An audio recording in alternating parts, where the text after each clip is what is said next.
জয়, মোহনবাগান মারা এক সন্তান। আর আমাকে তো আপনারা সবাই চেনেনি, আপনাদেরকে বলেছিলাম এর পরে ভিডিও আসবে 29শে জুলাই, কিন্তু আজকে একটি বিশেষ আপডেটের জন্য এই ভিডিওটি বানানো, যা ভারতীয় ফুটবলের নিরিখে অত্যন্ত গুরুত্বপূর্ণ।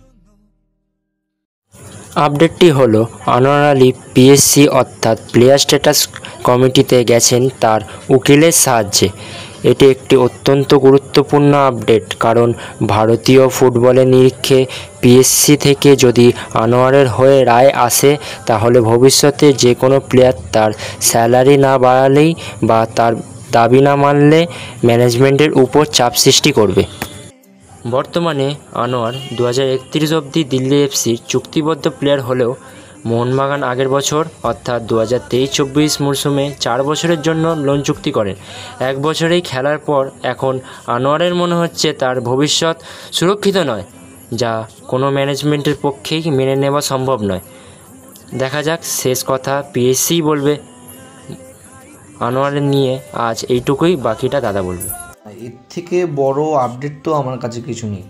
ভারতীয় ফুটবল বলুন বা মোহনবাগান ফুটবলই বলুন, আনোয়ার যে দাবিটা করছে, যে অযৌক্তিক দাবিটা করছে ম্যানেজমেন্টের কাছে, তো যদি পিএসসি তার আবদার মেনে নেয় তাহলে সেটি একটি যুগান্তকারী সিদ্ধান্ত হবে এবং ভারতীয় ফুটবলের নিরিখে যেটি আমার মতে তো খারাপই হবে। তো যাই হোক, আমাদের অপেক্ষা করা ছাড়া আর কোনো উপায়ও নেই, দেখা যাক কী হয়।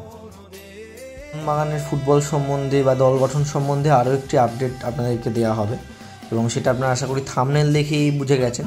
এবং তার আগে আরও দুটি ছোট ছোট আপডেট আমি দিতে চাই। সেটি হচ্ছে আরমান্দো সাদিক। কালকের ভিডিওতে আমরা বলেছিলাম যে আরমান্দো সাদিকও গোয়ায় জয়েন করছেন, তা এখন অ্যাডভান্স স্টকের থেকেও ওপরের লেভেলে চলে গেছে। জাস্ট পেন অ্যান্ড পেপার সই করাটা বাকি আছে, বা ভিডিওটা যতক্ষণে আসবে ততক্ষণে হয়তো আরমান্দো সাদিকও হয়তো সই করেও ফেলেছেন। যাই হোক, তার নতুন ক্লাবে তার ফুটবল জার্নি শুভ হোক, তার জন্য অনেক অনেক শুভেচ্ছা।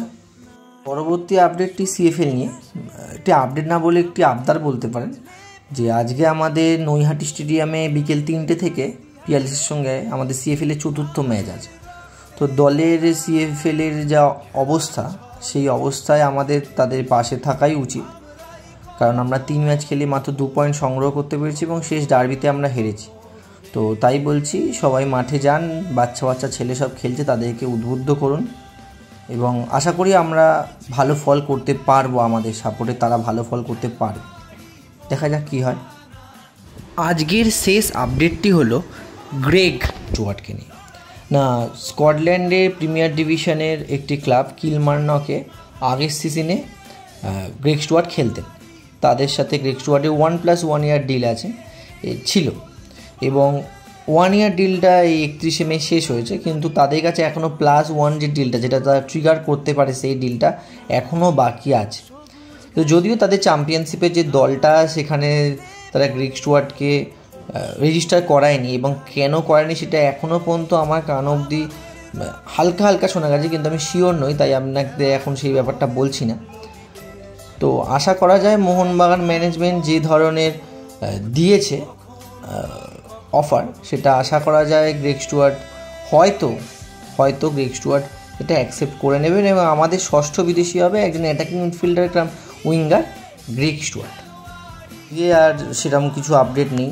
তো আমি আবারও বলছি, এই পরবর্তী ভিডিওটি আসবে 29শে জুলাই, কিন্তু মাঝে আবার কোনো বড় আপডেট চলে এলে সেটা নিয়ে ভিডিও করতে একবারও দ্বিধাবোধ করব না। এবং মাঝে ছোটো ছোটো কিছু আপডেট বা কোনো ব্রেকিং কোনো আপডেট আসলেও সেটা আমরা ইনস্টাগ্রামে পোস্ট করে দিই এবং আনোয়ারের এই আপডেটটা সর্বপ্রথম আমাদের ইনস্টাগ্রামে কাল বিকেল 3টেতেই জয় পোস্ট করে দেয় এবং সেখান থেকে তারপর আমরা এখন ভিডিও বানিয়ে আজকে আমাদের ছাড়ছি।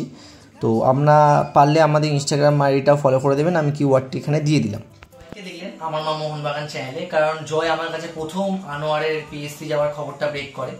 সেরকম পরবর্তীকালে আরও অনেকেই আপনারা এই চ্যানেলে দেখতে পারেন।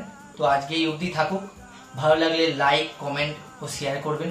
চ্যানেল নতুন হলে সাবস্ক্রাইব করে পাশে থাকা বেল আইকনটি রিং ডাউন করে দিন, যাতে পরবর্তীকালে ভিডিও আসতে আপনার কাছে সঙ্গে সঙ্গে নোটিফিকেশন চলে যায়। আর সবশেষে জয় মোহনবাগান।